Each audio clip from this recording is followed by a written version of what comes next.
More rewards, more savings. With American Express Business Gold, earn up to $395 back in annual statement credits on eligible purchases at select shipping, food delivery, and retail subscription merchants. Enjoy the benefits of membership with the Amex Business Gold Card. Terms apply. Learn more at americanexpress.com/business-gold. Amex Business Gold Card. Built for business by American Express. Last week was our first playoff game, and my plaque psoriasis was so itchy under all my gear. Sometimes just thinking about scratching could take me out of the moment. And then my doctor told me I could get clearer skin with a pill called Otezla. Otezla apremilast is a prescription medicine used to treat adult patients with plaque psoriasis for whom phototherapy or systemic therapy is appropriate. Otezla can help you get clearer skin after just 4 months. Okay, ready for the next game.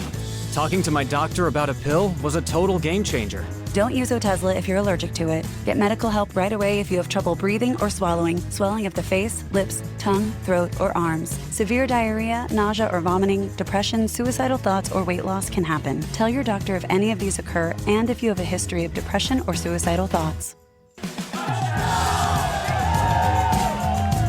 Live in the moment. Ask your doctor about Otezla. Call 1-844-4-OTEZLA or visit Otezla.com for prescribing info about cost, and more.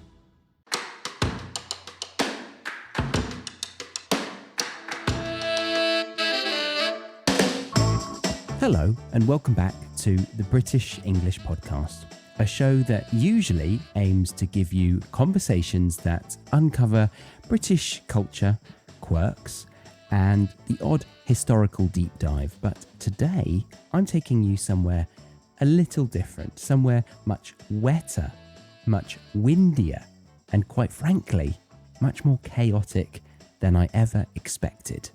Because recently, I found myself smack bang in the middle of a full-blown cyclone in Australia. Now, I know what you're thinking. Charlie, I thought you lived in London at the moment. What business do you have being in the middle of an Aussie cyclone? And trust me, I was wondering the same thing as I stared out the window at trees battling for dear life of what I thought would be a delightful winter escape. So, this episode is my personal account of what it's like experiencing a cyclone firsthand. We've got nervous excitement, last-minute storm prep, an incredibly heroic battle with a fuse box, an uncooperative golden retriever, and then the aftermath. All right, let's get into it. Switch to Verizon Business and get more from your internet without paying more for your internet. Get LTE Business Internet starting at $39 a month when paired with a Business Unlimited smartphone plan. That's unlimited data, and with it, unlimited possibilities. Start saving today with Verizon Business, ranked #1 in small business internet customer satisfaction by J.D. Power. Starting price for 25 megabits per second internet plan with savings, plus taxes, fees, and economic adjustment charge. Terms apply. For J.D. Power 2024 award information, visit jdpower.com/awards. This episode is brought to you by Progressive Insurance. Do you ever find yourself playing the budgeting game? Well, with the Name Your Price tool from Progressive, you can find options that fit your budget and potentially lower your bills. Try it at progressive.com. Progressive Casualty Insurance Company and Affiliates. Price and coverage match limited by state law. Not available in all states. Okay, so let's go back to the moment before the storm where, to my surprise, I was actually glued to every news update to see whether this was the storm of the century or just a big inconvenience with a dramatic name. And fun fact about the dramatic name, Cyclone Alfred, it was originally meant to be called Cyclone Anthony, but the current Prime Minister is called Anthony Albanese. And so he apparently demanded that they call it something else. Now, I don't know if he had a little tantrum about it, but if you didn't know the way in which storm names are chosen, there is apparently a predetermined list of male and female names assigned by those meteorological guys. No, not the meteor stargazers. I'm meaning the weather and climate people. So they have a list of male and female names that they cycle through over a few years, going male, female, male, female, male, female, etc. And then they loop back to the top of the list, but they drop any of the names that were associated with a particularly bad one, so that we don't get confused and that we don't associate severity with a name. Like if there was a big storm and it was called that name, and then few years later you heard there was another storm with the same name, you'd be like, oh my God, it's going to happen again. So they remove those names for that reason. But also, interestingly, research shows that when they label a storm a female name, the public subconsciously behave differently to when a storm is labeled a male name. I wonder if you can guess how we subconsciously react. In what way? In what way do we react? Well, apparently, we don't think the storm will be as severe. And that means we don't prepare for it as much. And that means we actually get affected by it more. Sneaky, hey? Sneaky. So yeah, if I haven't said this before, can we all start to respect women in the office, especially if that office is the Bureau of Meteorology? Anyway, back to the one at hand, Cyclone Anthony. I said don't use my name.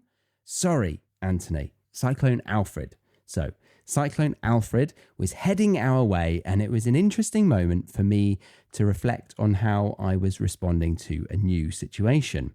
Or, as everyone says since COVID, an unprecedented situation for me, because I'd never been in a cyclone before. Although, I just thought, I have had sirens go off in the apartment block I was living in when I was in the US, because a tornado was ripping through the state. But again, it was interesting how there are unwritten rules in countries that we don't know about as expats. For example, I was the only one who went down to the underground car park where they suggested I should go to shelter. But apparently, tornadoes are unlikely to go through the city centre because of all the tall buildings. So they seemed not to take it too seriously there because of all the tall buildings. And lo and behold, it went around the outskirts of the city and to my horror, straight towards my partner's office. And I remember ringing her at the moment, wanting to warn her. And I was getting a weird dial tone as if she had no mobile phone signal, or as the Yanks say, cell service. And thankfully, this wasn't because she was caught in Mother Nature's own version of a ninja blender filled with air, dust and American flags, but simply because the whole headquarters had been escorted underground to sit out the passing tornado. But anyway, cyclones come with their own levels of complexity. We not only had to think about roofs being ripped off, but also the floods that would sneak up on us. And then after that, the access to fresh water and electricity. So I found myself tuning into the news very often to get updates. And while I was impressed with the level of coverage and advice being sent via text and email, I was amused to see how a lot of surfers were actually making the most of the massive waves that were crashing in to the coastline. I think they even recorded 12-meter waves, which is supposedly bigger than the surf in Hawaii. So they were jumping on their jet skis to get out past the break point and then get the ride of their lives. And so many people were coming to the beach to spectate, not just to see the surfers, but to see the power of Mother Nature. And we had reporters being blown around on the coastline whilst reporting in to the studio, claiming that if you are caught outside without good reason, we would, as they say, cop a hefty fine. And I was intrigued to learn how much and found out that it was a staggering $16,000. $16,000. And yet the beaches were full of onlookers. And even while reporters were stressing this, there were like teenagers hiding behind concrete walls that were being blasted with waves. And they were just playing around as if it was like little sprinklers in the park. But yeah, while the waves were crashing into the beach, the cyclone was gradually approaching the coastline, having travelled from somewhere in the middle of the Pacific. And they warned us that we needed to prepare for power outages and no running water. So people were filling their baths and wheelie bins with fresh water, which at first sight I thought was absolutely bonkers. But I soon realised how pathetically expectant I am to have the luxury of constant access to fresh water, to not just drink, but to do the dishes, wash myself, and even flush the ruddy toilet. Then there was the issue with keeping food fresh. And with that came another appreciation from me of how difficult life must have been before having a fridge or a freezer. Because we went to the supermarket to look for meals we could make that don't consist of anything you'd store in the fridge or freezer. And we really struggled. I mean, the added complication was that the obvious ingredients had already been taken from the shelves, which really brought back COVID memories. But we settled for tinned tuna and cooked a kilo of pasta. And, we felt ready. We were like, okay, we've got this. Come on, Alfred, what you got? I then got a video call from a random lady on WhatsApp with her husband leaning into the frame behind her, who were both very worried for me. Immediately, I could see that they were worried. And it was almost like I'd suddenly found out I was adopted and was being video called by my new parents. But it turned out that they were the house owner's parents. I should also add, at the time of this cyclone, we were dog sitting, meaning we were looking after someone's dog in their house while they were on holiday somewhere else. It's a great way to travel if you want to save some money on accommodation. So yes, we were dog sitting, and her parents wanted to check in on us, the dog and the house, but also to suggest that we should probably turn the solar panels off. I thought we should keep them on in case the grid goes down, but apparently they're just for her car. And my new parents were explaining how the panels might come loose, and if they were to hit someone on the road, they would be live, potentially frying some poor passerby. So after getting to know her fuse board more than I expected to, I deactivated the solar panels and went inside dripping wet. An hour later, I had obviously dried off, and Stacey starts cooking up a storm in the kitchen. God, that was good, wasn't it? But I then hear a uh-oh, and before I knew it, I was back outside flicking fuse box switches whilst being pelted with sideways rain, counting to 10 Mississippi before flicking them back on, going back inside to see if the kitchen stove was working again. Hallelujah, it came back on, and I was a modern day superhero for a quick second, soaked to the core, of course, but, I deserved a cape. And then I turned to the news and saw something quite funny. A bloke in a very flood-prone small town was spotted bathing naked in the floodwaters, just casually giving the storm a full frontal welcome. Again, a brilliant nod towards Aussie culture. Nice and sophisticated. Yes. So while one half of the population were preparing for a biblical disaster, the other half were treating it like a minor inconvenience, or in some cases, a free excuse to treat the streets like a Roman bath. And that left me somewhere in between. Not to go flashing people half-heartedly, but how seriously I should take Cyclone Alfred. I had this nervous excitement. I guess it was this feeling of the unknown, potentially very dangerous, but most likely just a very annoying living situation for a few days in the aftermath. And it was at this point where I was noticing how I just couldn't concentrate on the usual things in life. I would sit down to try and do some work, but then be interrupted with the thought of doing another small thing to prepare for the storm. Then the winds would pick up and I'd be fixated on the trees opposite to see if they'd really be able to bend at a 45-degree angle without blowing over. And to their credit, they stood their ground.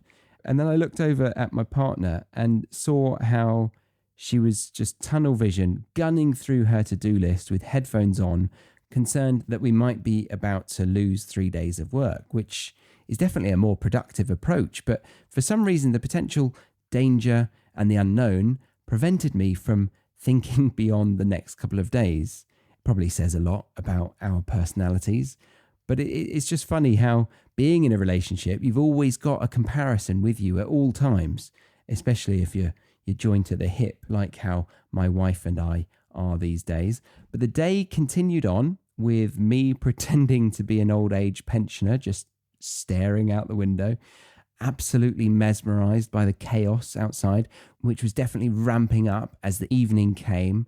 I think the gusts of winds were reaching over 100 kilometers an hour. I mean, I didn't know that at the time.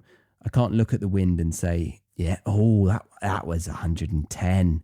I mean, it's invisible, right? But after seeing the news, I can confirm it was 100 kilometers an hour. But yeah, the wind was howling away. Let's say that. It was howling away, causing branches to snap and windows to rattle. But despite the chaos, everything inside the house seemed to be holding up. We even enjoyed a lovely home-cooked dinner and settled in to watch a new comedy series on Netflix. And just as we remarked, this really isn't that bad, the entire house was plunged into darkness. Completely black. No streetlights in the distance. No little LEDs on random devices to give context to the floor plan of this house. But really, that was as dramatic as it got for us. And given that it was not far off our bedtime, we just decided to retire early. Oh no, sorry. Stacey decided to retire early while I was left to beg the golden retriever we were pet sitting to go for a pee in the garden before bedtime. And I remember just standing there on the back porch with him looking up at me, giving me a little bit of a side eye, clearly saying, "Are you mental? I can't go out there and pee during this chaos. I mean, you try. You balance on 3 legs and wee on the fence." And so I did exactly that. I went and peed at the bottom of the garden, and it was at that point that a helicopter came over and put their searchlight on me with a loudspeaker, announcing I was to be arrested for gross misconduct and fined $16,000 for stepping outside to show my dog how to pee on a fence. No, that didn't happen. I didn't show him how it was done. I empathized with him, said fair enough, and back we went inside with most likely a very full bladder. I crept into bed, my better half already with her eye mask on and earplugs in. So I decided to flick the blind to get another glimpse of Mother Nature attacking the palm trees before slowly drifting off to sleep. This episode is brought to you by LifeLock. It's tax season, and we're all a bit tired of numbers. But here's one you need to hear. $16.5 billion. That's how much the IRS flagged for possible identity fraud last year. Now here's a good number. 100 million. That's how many data points LifeLock monitors every second. If your identity is stolen, they'll fix it. Guaranteed. Save up to 40% your first year at LifeLock.com/podcast. Terms apply. Hi, this is Javon, your Blinds.com design consultant. Oh, wow. A real person. Yep. I'm here to help with everything from selecting the perfect window treatments to... Well, I've got a complicated project. No problem. I can even help schedule a professional measure and install. We can also send you samples fast and free. I just might have to do more. Whatever you need. So the first room we're looking at is for... Shop Blinds.com now and save up to 40% site-wide. Blinds.com. Rules and restrictions may apply. Next thing I know, I wake up hotter than a pancake that's still in the pan. That's one of those words that I understood why it was called what it was far, far too late into adulthood. Pancake. I won't say anymore. But why was I hot? Well, normally we'd have the ceiling fan on, but being without electricity and wanting to keep the rain out, we kept the window shut. And ever since day one of dog sitting, we learned that if we don't shut our bedroom door, we'd be greeted with an animal the size of a wolf jumping on us every 2 hours wanting petting. Now, I don't know if this is every golden retriever, but this one likes to greet you by mouthing, which is coming at you looking like it's trying to rip you limb from limb, starting with grabbing your hand and wrist with its mouth, not just a little bit, but, right at the back of the mouth, with tongue action and all. surprisingly gentle, but yeah, quite a wet experience. So if you leave your hand slightly off the mattress in this place, that's going straight in his gob on the hour, every other hour. So door shut, window shut, fan off, middle of summer, down under equals pancake hot Charlie. So I made the executive decision to allow the hound access to our quarters and get a through draft going, given the rain had subsided. Back to sleep I drift. 5:30 comes around and I have a 30 kg canine on top of me, managing to stomp his paws on locations I should not be referencing. So we come to and check the power. It's still out. Having no means of communication, as mobile signal was also down, we resorted to turning the car on to get an FM radio signal. The announcer informed us that the cyclone was still not over. Stay indoors for another 36 hours. And then they said, with power potentially down for up to 2 weeks. After hearing this, we immediately felt like going for a dog walk. Call us rebels if you must, but the winds had stopped, as had the rain, and so we were ready to stretch our legs and check out the aftermath of Cyclone Alfred, Anthony. And to be honest, we were a little underwhelmed. Okay, some trees had fallen and a bunch of branches were all over the roads, but other than a few fences, we were surprised to see that we were actually rather disappointed. I mean, I'm not sure if that makes us evil to the core, but with a whole week of hype and preparation, we felt like we had almost, dare I say, been let down a little. I obviously don't want to see anyone in a bad situation, but I guess we at least wanted to see proof that we had just weathered a real storm, not just a few gusts of wind that weren't worth writing home about, nor recording a podcast episode on. After our rebellious walk, we had a full day ahead of us without power or signal, and it really hit me how attached to these modern day inventions I am, especially when at home. I've done weekends away and not really needed either, but when I'm at home, I'm nearly always using the internet or electricity in some way. I mean, even when I practice piano, I use a digital piano and I use an app to follow along to the track, and that needs signal.